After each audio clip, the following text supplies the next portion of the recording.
Good afternoon, traders. This is Christian Farmer. It's Tribeca Trade Group, and this is your end of day recap for Monday, December 11th.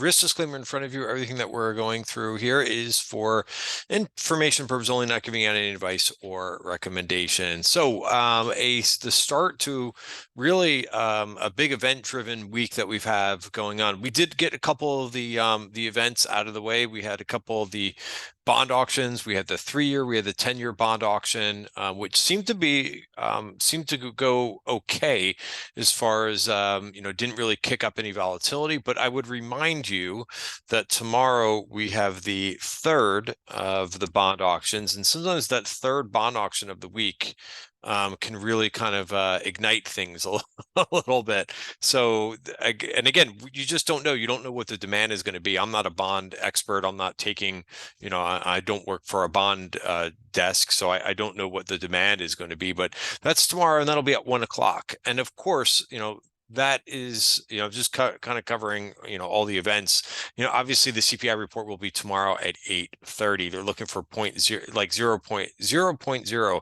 is what they're looking for. Ex food and energy, they're looking for 0.3. So, again, this is, I'm not going to spend a lot of time here because I'm not an expert on determining what the CPI will be, because I don't measure this. And we've had some things, obviously, I think people have noticed that some things like used car prices have come down, and energy costs have come down. But the thing that has not come down is wages, right? We just had that in the jobs report on Friday, that wages actually ticked up a little bit. So that's another gauge of inflation, and that's why it's complicated. I think you just kind of have to wait for those numbers to come out. Now, quick scenario analysis is, if this number comes in hot, and I'm giving you logical reactions here, but if this number comes in hot, then yeah, the market probably sells off. Volatility probably ticks up a little bit, right? Because the market is starting to price in rate cuts for next year, and that's really dependent on the path of what inflation does,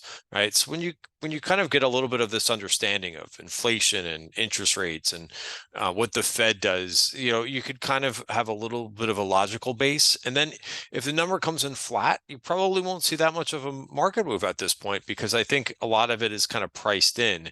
And if it jumps lower, then you'll probably see more of a rotation into things like small caps and regional banks and that type of thing if it really comes in lower. So, I kind of root for like a number that's kind of close to zero, negative 0.1, that would be nice. And then, I'm not positioned in regional banks, so I don't really want to see a big negative print because I'm not positioned that way. So speaking of positioning, let's talk about, that was the kind of the question of the day. And then we will talk about some of the market moves, like the semiconductors had a huge day today.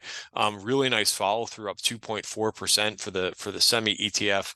But yeah, there was a lot of rotation today, and I get this. This is a little bit of a hard concept because you don't have a lot of people talk about this too much. But yeah, we have quadruple witching, which is another event for this week that goes on Friday. So one of the things that I tweeted out, and I'll try to explain this as clearly as possible. I know it kind of gets lost in the shuffle a little bit, but yes. So for example, right, there's these cues changes for quadruple witching, right, where you get Zoom is kicked out, Dash is added, and Dash had a nice update today. I was in that stock, and I actually sold it today. And then there's a few other adds, deletes. Now, what else happens on quadruple witching? It's not just these one-off adds and deletes, but the whole portfolio gets reweighted. Why does it get reweighted?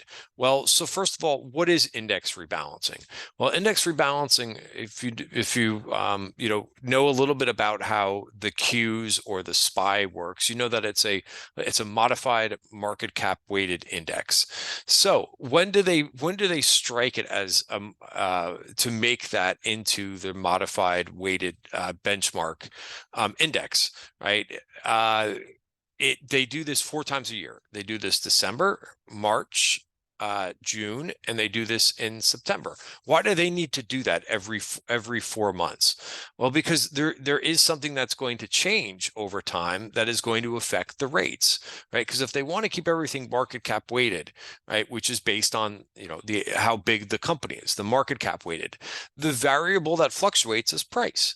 So as things become, and that's why, look, you know, you've heard this over and over this year. Oh, it's only the Mag 7 stocks and da da da da da. You know, they have become large weights in the S&P, right? I think you know that. I think everybody knows that. Apple's 7.4%. So the more that these things, you know, if Apple rallies more over the quarter, what has to happen is it becomes a bigger weight than what the benchmark should actually be. Same thing with Microsoft, same thing with Amazon. So there's a formula. I'm not going to go into the formula right now, but what happens is those, if they grow too fast, they have to be actually sold, right? And so this Qs announcement, which is kind of interesting when you look at the weights in the Qs, right, and you look at some of the names that are the smaller ones. So for example, they're kicking out JD.com, they're kicking out Lucid. This is not a big deal. This is 10 basis points, right? So if you look at this column that says net, right, that's the weighting in the Qs, right? And again, you notice that Apple is 11%, right? So that's large. So that will probably come down a little bit. So the easiest way that I can also describe this to you, that whenever there's the quadruple witching, because I do one of these videos every quadruple witching, everybody forgets, because I guess I get it. It doesn't happen for 3 months. Sorry, I said 4 months. For 3 months, quarterly, right? So there's my first error in this video. The easiest thing to do is to look at, and then I'll come back to the Qs. But if you look at an equally weighted index, so all this happens, by the way, on the close of Friday, right? And I liked how Michael Santoli described it. It's very mechanical, right? So if you look at the XRT ETF, this is an equally weighted ETF, different than market cap weighted. Every name gets the same exact weight. Why? So if you go back to this net column and you look at this column, you'll see that not everything is the same weight. The Gap has gone up, Victoria's Secret, Foot Locker, Abercrombie, right? Why do you think that these are the bigger weights in the index? Well, if you look at GPS, and if you know, look at what GPS has done over the last quarter, right? Boom, like so Abercrombie has gone up that a huge amount, right? So because their prices have gone up, sorry, let me get the screen back.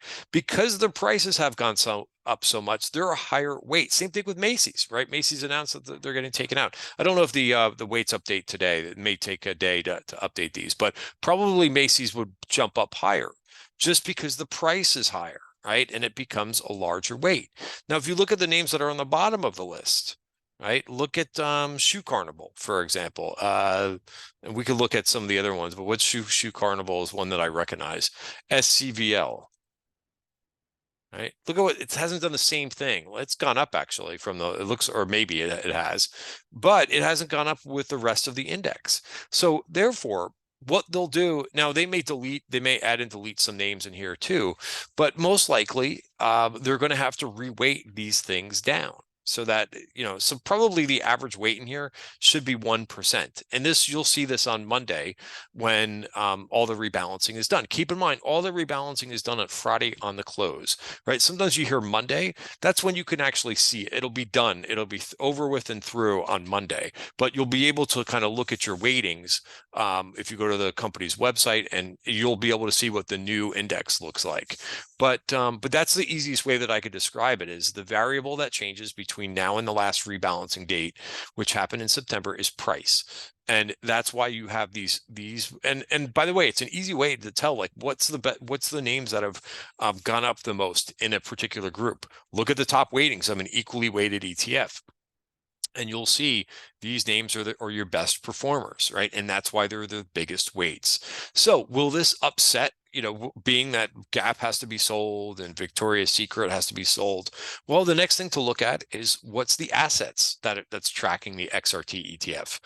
And you could go down here and you could see the market cap. There's about $436 million that are following.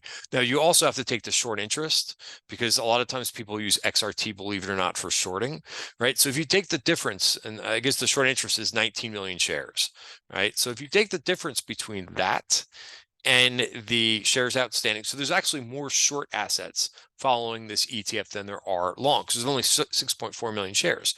Regardless, we're not talking about a very big rebalance where this is, again, it's the weights. But if there's no assets that are tracking the ETF, then there's not a lot of buying and selling. So it really depends on who's tracking the ETF. Now let's look at the Q. So this is again very light, 6.4 million shares, and what did I say, 19 million shares short interest, right? You do the math, and there's only like it's 13 million shares. That's not a lot of big assets that are tracking XRT. Now let's do the same thing for Qs, right? How many shares of the Qs are outstanding? 556 million.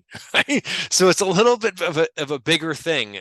There's a lot more assets that are following the Qs and that are benchmarked to the Qs that will need to do this rebalance. Now, it's very mechanical in nature. So one of the questions, I tweeted this out earlier and said, what do you think, will this be a trend change or will this be a one-time thing?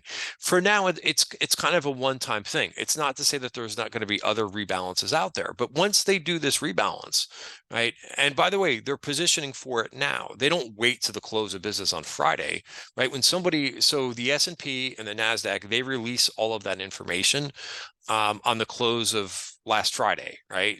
And they give the heads up because I used to do this in another lifetime when I was on an institutional trading desk. I had to do these rebalances, right? You had to figure out and try to, and we would actually be long short.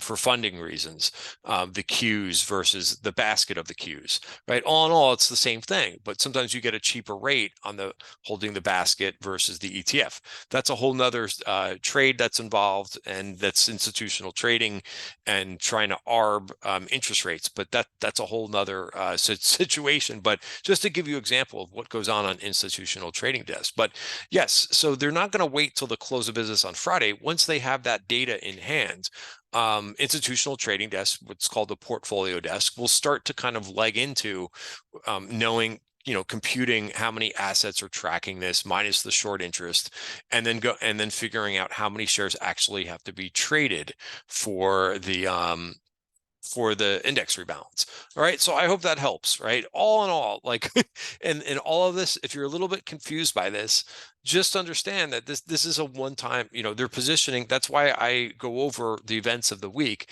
and say, hey, quadruple witching, index rebalancing is kind of a thing, right? Because a bunch of people are like scratching their head. They're like, I don't understand. Well, we have options expiration this Friday, right? Well, this, in my opinion, is actually like, I know options I don't want to say options expiration is not important, because people who just follow options will go nuts. But it's important to kind of understand all the pieces of the puzzle, because when the S&P and the NASDAQ do their rebalances, yes, you get drastic moves like you had today. But yes, there will not be another index rebalance next week or the week after that or the week after that. In fact, it won't happen again until March, right? And again, it will depend based on the performance of things, all right? And again, I think that's why NVIDIA trailed a little bit today. Right. And by the way, what we're looking at is just one index, right? So if you look at this, NVIDIA, which I don't think had any particular news, was down 1.8% today. And the SMH was up 2.4% today, right? It's just it's a larger component, not only in the Qs, which have all those assets tracking, but it's also a big component in the SPY. SPY also gets reweighted, right? So it's not just the Qs, right? It's every index. And the more assets that follow, right? People always come up with these conspiracy theories about why ETFs are bad, right? Well, one of the things that you could argue is that, hey, there's a lot of money that's following that is following these ETFs that will get rebalanced. So it's going to create this type of market moves and the week of quadruple witching, right? It is what it is. And the best that you could kind of do, be aware. You don't have to be trading these types of things. You just want to be aware when quadruple witching is, because you're going to see these types of moves that look a little bit like, a head scratcher type move when you look and you see all of the FANG names are down. right? But it's really makes a lot of intuitive sense. And that's why I go over it, and I go over it with members ahead of time. I think we talked about it on Friday, and I give the XRT is the easiest thing to understand. Now let's get to today, all of that, right? And that's why this week is a complicated week, because not only do you have the quadruple witching and the index rebalancing going on, but you also have the CPI, the PPI, the Fed meeting, and so on, and the bond auctions and everything else this week. So it's not an easy week to navigate, and it's nice to get something like I had today, which was Broadcom, right? Which is a monster move. Now, this was kind of interesting on earnings day. I thought Broadcom like crushed it in terms of their earnings report, and there was very little reaction. But what was nice is, I had mentioned I was watching this 923 level, and we set this up in the trading room quite nicely, and it broke in.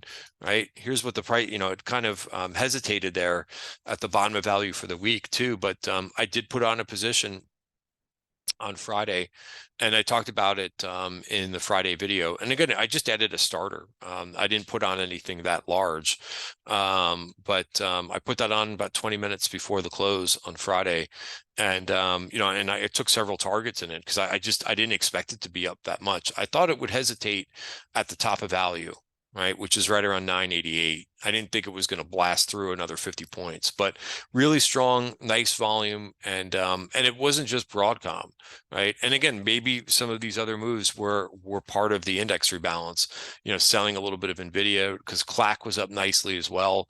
I didn't see any new, and maybe I'm missing some news. A&D had some nice follow through. Let's see what it does on that VPOC takeout. And here was my trade idea last week too. Right, I really was kind of interested in this Broadcom report. If you can't read this, basically, I went long SMH last week. Right, we did see some call buying and things like AMD and SOXL, which is the levered ETF, and I just thought I really liked the technical setup in Broadcom quite a bit. So I went long SMH, right, and it's also like, this is another thing too, that it's a good point. Like, I know that there's so many great traders, right, who on Twitter who talk about, like, of course, single names, right?